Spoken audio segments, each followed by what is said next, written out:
मुझे बहुत अच्छा लगा है और यहाँ पे हम बहुत एंजॉय कर रहे हैं। मौसम भी काफ़ी ठंडा है। पेशावर में तो बहुत गर्मी थी, इधर तो गर्मी ख़त्म ही हो गई जैसे। बहुत अच्छा हवा भी चल रही है और हम सब एंजॉय कर रहे हैं। खूबसूरत से दरख्त और पहाड़ है, झूले भी हैं, बहुत मज़ा आ रहा है। एंजॉय कर रहे हैं एबटाबाद को। बहुत ठंड भी है और मज़ा भी आ रहा है। ये कहना चाहेंगे कि SOPs के ऊपर थोड़ा सा अमल दरामद होना चाहिए।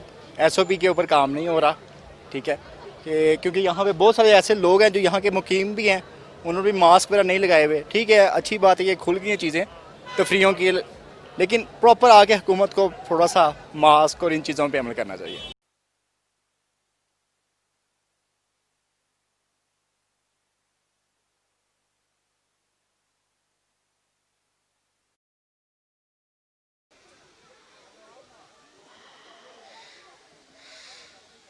Thank you. आ जाओ आ जाओ आ जाओ आ जाओ। ठीक।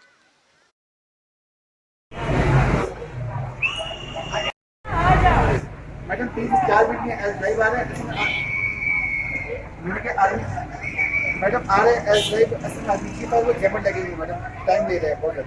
अब तक तकरीबन जो हमारे ट्रैफिक काउंटिंग सिस्टम में शो किया है, तकरीबन लगभग 2 से 2.5 लाख टूरिस्ट हमारे पास इंटरवे गलियात में, और ये तकरीबन 50,000 गाड़ियाँ हैं। और इंतजाम हमने जिस तरह इससे पहले भी सोशल मीडिया पर भी, प्रिंट मीडिया, इलेक्ट्रॉनिक मीडिया पर भी बाहर कराया ताकि डिस्टेंस रखा जाए और होटलों में और बाज़ारों में के दौरान मास्क इस्तेमाल किया जा सके। लेकिन हम 2 दिनों से ऑब्जर्व कर रहे हैं कि कुछ SOPs के अमल दरामद नहीं हो रहा, और अल्टीमेटली फिर यही करना पड़ेगा कि कुछ को फाइन करके और सील करके और गवर्नमेंट को अपने रिट और दूसरों की ज़िंदगी के तहफ़्फ़ुज़ के लिए हमें ये लाज़िम करना पड़ेगा।